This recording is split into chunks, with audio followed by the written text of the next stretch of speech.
Vamos a hablar de escalas de ponderación.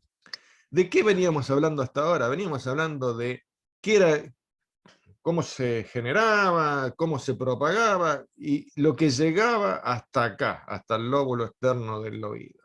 Hasta ahí. Ahora cambiamos la voz y decimos, bueno, ¿y ahora? ¿Y cómo lo percibimos? Ahora nos vamos a meter en esto de escalas de ponderación y vamos a tratar de hablar de esto. ¿Cómo se percibe ese sonido? ¿Está?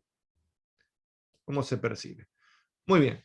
Ese nivel de presión sonora del que hablamos recién, el último del que hablamos, tiene la ventaja de ser una medida objetiva y bastante cómoda del sonido. Una medida objetiva porque la presión que se viene viajando como onda y llega hasta acá, o sea que es una cosa objetiva y bastante relativamente sencilla de entender. Pero tiene una desventaja. ¿Y cuál es esa desventaja? Que está lejos de representar con precisión lo que realmente percibe el oído. Ahí lo engancho con esto de cómo percibimos el sonido. ¿Está? Entonces, tiene una ventaja enorme y una desventaja también. ¿Está? Entonces, si podemos resolver, o sea, si los fabricantes pueden resolver esto acá, la cosa se soluciona medianamente. ¿Está bien? O sea, si podemos resolver esto, es decir, si podemos eliminar esa desventaja que tiene. ¿Por qué? La desventaja que dice, está lejos de representar con precisión lo que realmente percibe el oído. ¿Y por qué es eso? Bueno, ya venimos tocándolo un poquito, ¿no? Un poquito, decíamos. ¿Por qué? Porque el oído no responde de modo lineal. O sea, si hay un sonido el doble de intenso, yo lo escucho el doble. No. O sea, esa sensación, ese volumen que escuchamos, no tiene esa relación lineal. ¿Está? No tiene esa relación. Aunque las legislaciones consideran. Entonces, ¿qué se dice? Suele decir que tiene un comportamiento más logarítmico. Vamos a ver dentro de un rato que no es tan así tampoco. Pero la mayoría de las legislaciones habla de un comportamiento logarítmico. Perdón, voy a contestar una pregunta que me están haciendo por el chat. O sea que el nivel de presión, me pregunta Aime, o sea que el nivel de presión sonora no es necesariamente lo que percibe el oído, pero el sonido es la presión que llega al oído. A ver, te lo digo así y lo aclaramos ahora dentro de unos minutos. El nivel de presión sonora, así, dicho solo, así a secas, es lo que llega al oído. Punto. Ahora vamos a ver qué correcciones puede hacer el instrumento para simular el oído humano. ¿Está? ¿Se entendió lo que te dije? Jaime.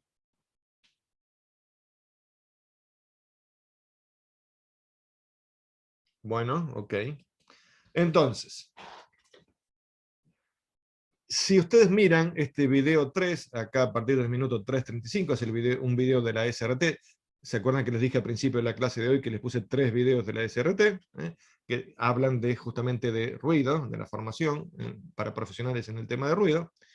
Entonces, en este video 3, el presentador dice algo así como el oído es más sensible entre 500 y 6000 Hz. Si yo lo miro acá, en este gráfico que tengo acá arriba, lo pinté ahí con un color cremita en el fondo, ahí estamos entre 500 y 6000 Hz de frecuencia. ¿Sí? Fíjense que la curva ahí es más o menos, tirando horizontal, ni tampoco, pero bueno, más o menos, ¿está? ¿Sí? Entonces, en ese video, lo que dice el presentador es que el oído humano se comporta algo sordo para bajas y altas frecuencias, sobre todo para baja frecuencia. Para baja frecuencia el oído es un poquito sordo, el oído humano. Entonces, ¿qué son las curvas isofónicas? Las curvas isofónicas son curvas de igual volumen, o sea que me están diciendo cómo lo interpreto. Lo paso un poquito más rápido, me voy a ir acá. Me voy a ir acá. Después la norma ISO 226 del 2003 hace unas correcciones de estas curvas originales que hicieron dos autores hace ya unos cuantos años, y son bastante, o sea, con nuevo instrumental, etcétera. Ya ahora hasta por ahí podríamos afinarla un poquito más, ¿no es cierto? Pero bueno, esto se hace en base a estudios sobre un cierto colectivo de personas, de gente, de trabajadores, ¿está? Bueno, pero me voy a este caso concreto acá. Entonces, un sonido un sonido de 1000 Hz y 0 decibeles, ya es audible, apenas, pero ya es audible. Un sonido a 1000 Hz y 0 decibeles. Pero si en vez de 1000 Hz tiene 100 Hz, o sea, tiene menos frecuencia, estoy del lado de allá, del lado de allá del gráfico, si tiene menos frecuencia, o sea, si tengo 100 Hz, no lo escucho hasta que no llega a 37 decibeles. ¿Se acuerdan que hoy se los dije hoy? Nada más que no se lo dije con datos tan concretos, pero ya el 37 se me escapó hoy. Pero lo dije, pero no estaba marcado en el gráfico. Ahora sí está marcado. ¿Está? Entonces, ¿se entiende esto acá? O sea, un sonido de 100 Hz con 37 decibeles tiene la misma sonoridad que otro de 1 kHz, o sea, que otro de 1000 Hz y 0 decibeles. Los escucho iguales. ¿Está el tema? ¿Sí? ¿Debido a qué? A la particularidad que tiene el oído humano, no debido a otra cosa. Debido a la particularidad del oído humano, que es una gran maquinaria, inmensa. ¿Está? Bueno. A ver, con el dedito me dicen si se entendió hasta ahí. A ver. Dedito para arriba, dedito para abajo, no veo los deditos. Ajá, dedito con la mano, si no me hacen así o no. A ver. Bien. Bien, bien, bien. Lautaro, ¿cómo venimos? Bien. Bueno. Bueno, de eso se trata entonces. Esto es lo que tiene que quedar claro. ¿Está? Por eso dije hoy que cuando uno dice que ¿cuándo oímos? Y oímos entre 20 y 20.000 Hz y entre 0 y 120 decibeles. Sí, pero con esta particularidad. ¿Ok? Bueno, sigo. Bueno, esto es un ejemplito, la verdad que es interesante, pero sí, me voy a demorar con esto. Y lo que yo quiero llegar al día de hoy es a poner casos concretos de medición de sonido, que es lo que a ustedes por ahí más les interesa. Entonces, si me demoro con esto, no llego, pero esto acá lo tienen acá indicado como para repasarlo y para estudiarlo, ¿está? Así que puedo pasar, es poner más ejemplos a esto que dije recién, ¿no? A esto que dije recién, acá hay algunos ejemplos más, ¿está? Bueno, y acá está en color, ahí en color fucsia, qué sé yo. Está la voz humana, está en ese rango, juega dentro de eso. ¿Qué quiere decir? Que bueno, entre tal y tal frecuencia y entre tal y tal intensidad, ahí está la voz humana. Y por más que queramos hacer, nos hagamos gárgara con bicarbonato, no vamos a escaparnos de ese esquemita o de ese rango ahí que tenemos. ¿Está? Bueno, entonces queda claro esto acá, queda claro que es difícil medir un nivel sonoro de un sonido complejo. Es difícil medir un sonido complejo. ¿Está? ¿Para qué? De manera que se aproxime a lo que realmente hace el oído. ¿Por qué? Y porque depende de la frecuencia, entre otras cosas. Todo depende de la frecuencia. Entonces, ahora le contesto a Aimé, entonces, ¿qué es lo que hacen los instrumentos de medición para reflejar la respuesta del oído?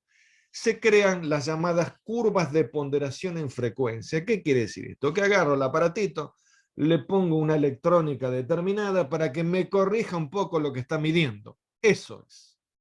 ¿Está? O sea, es un dispositivo de ese instrumento que lo que trata de hacer es corregir, trata de corregir lo que está midiendo para que se asemeje a lo que va a interpretar el oído a través del cerebro. ¿Sí? Aime, te voy contestando ahí.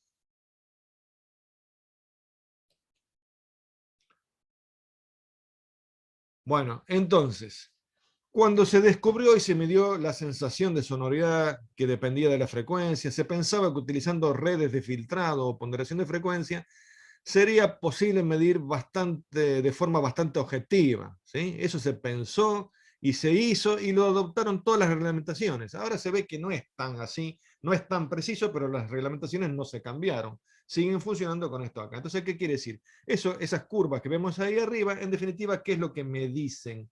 O mejor dicho, ¿qué le dicen al instrumento? Yo no lo hago esto acá. ¿Quién lo hace? El instrumento. ¿Qué hace el instrumento? Le resta, le va restando, por ahí suma un poquito, fíjense que son valores negativos esto. Se lo resta a quién, a lo que midió.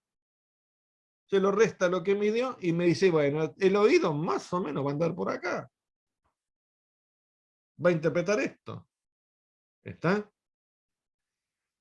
¿Qué debería hacer esa red que, que el fabricante le colocó al instrumento, esa corrección? ¿Qué hace? Atenuar las bajas y las altas frecuencias. Atenuarla. Y de hecho, ven la forma de la curva. Le resta valores a lo que mide. ¿Está? ¿Sí? La primera vez no es tan fácil de entender. Una vez que lo leemos una vez, 2 veces, 3 veces, que no lo leemos 8 veces, más o menos se entiende un poquito más. ¿Está? Pero en definitiva se trata de esto. Esa, ese dispositivo de corrección que se le pone al instrumento lo que hace es eso, corrige entonces los valores a determinadas frecuencias. Corrige los valores a determinadas frecuencias. ¿Ok? Bueno, entonces, esas redes originales, o esas curvas originales, la A, la B y la C, lo que hacían era la curva A se asemejaba más o menos a sonidos del orden de los 40 decibeles, la B en el orden de los 70 y la C en el orden de los 100. ¿Está?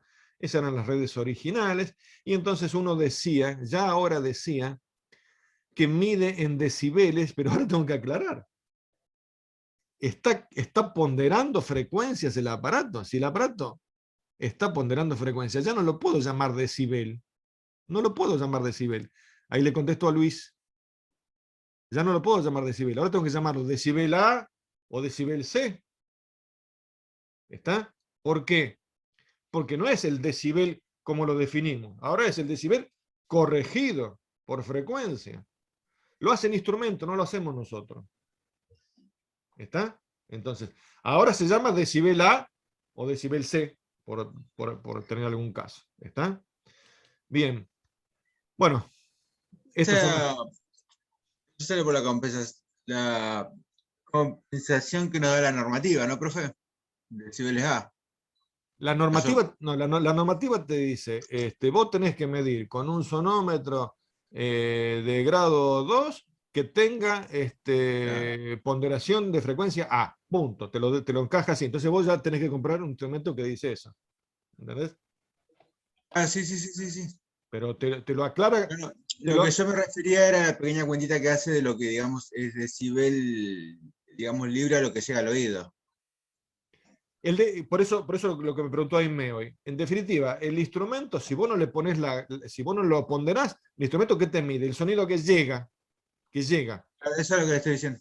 Eso es decibel, eso es decibel, punto. Eso es decibel. Ahora, quiero saber cómo lo interpreta el oído, ahí le tengo que poner el decibel A. Cambio la palanquita, le pongo decibel A, entonces ahí ya me está diciendo cómo lo va a interpretar el oído, lo que llegó, cómo va a ser interpretado. Al principio cuesta un poquito entenderlo, pero digamos, una vez que uno lee esto acá 2 o 3 veces, ya lo va tomando. No, sí, sí, se entiende. Gracias, profe. Bueno, entonces, sigo avanzando. Bueno, ¿qué pasó en la práctica? En la práctica la cosa dejó de ser así, se dejó de usar la B, se dejó de usar la C, se usa la A sola para ruido continuo, lo estoy diciendo rápido, se utiliza la A para ruido continuo y la C lo pide la normativa argentina también, lo pide la C para ruido de impacto o ruido pico. ¿Está? Entonces, en definitiva, las dos curvas que se usarían ahora son la A y la C. Es más, los instrumentos ya la ven y la tienen en cuenta, ya no la, generalmente no la incluyen. ¿Está? Entonces, a ver, digo lo mismo que dije hace un rato. Esto tecnológicamente puede estar superado, pero habría que cambiar la normativa de todo el mundo. ¿Está? Entonces, bueno, todavía se sigue usando así. A lo mejor en algún momento va a cambiar, ¿Está bien? Pero todavía se sigue usando de esta manera. Ahora, Pero pregunta, profe, porque usted dice que ¿quién me la B habla? no se usa, Valeria, Sí. que la B no se usa. En el video de la SRT decía que para ruidos que eran intermitentes, como un compresor, había que usar la B. Entonces ya esa no se usa. ¿Cuál usamos en un caso así? Nosotros vamos a ver ahora los casos que tenemos ahí. Bueno, después lo reviso de nuevo. ¿Cuál es el video? ¿El 1, el 2, el 3, te acordás? Ay, a ver, para. No, no importa, no importa. Después lo reviso. Después lo reviso. Creo. A ver, tipo 0, 1. Espere que acá tengo unas notas. Justo eso creo que no lo noté. No, no importa, no importa. Yo lo reviso, lo reviso. Pero vamos a ver en los casos que analicemos que usamos la A o la C. Ya lo vamos a ver ahora en los casos que vamos a ir. ¿Está bien? ¿Sí? Incluso para el intermitente. ¿Eh? Bueno, lo noto acá. Después lo reviso y cualquier cosa generamos una charla, un debate en el foro, para ver si lo que acabas de plantear vos. ¿Está? Bueno, si se desean más detalles de una señal compleja, la gama de frecuencias de 20 Hz a 20.000 Hz, o sea, de 20 Hz a 20 kHz, se divide en octavas y en tercia octava. Esto es todavía un poquito más complejo, lo voy a dejar, está puesto al final de esto acá, pero lo voy a dejar por si nos queda tiempo, ¿está? Si no, por lo menos como para informarse, está desarrollado en la diapositiva. Bueno, y esto lo aclaré hoy, dije, ¿es logarítmica la respuesta del oído? ¿Y qué dije hoy? Que la mayoría de las normativas lo toman como logarítmica. ¿Es realmente logarítmica? Y bueno, ahora ya con la ciencia y la tecnología bastante más avanzada, se supone que es más exponencial que logarítmica con un exponente del tipo 0,601. Punto. Nada, esto como para que ustedes sepan qué es lo que estamos haciendo y la realidad cruda cuánto es. Bueno, habrá una pequeña variación, pero bueno, las normativas que siguen todavía utilizando la variación logarítmica. ¿Está claro esto? ¿Hasta ahí se entendió? Dedito para arriba, dedito para abajo, así.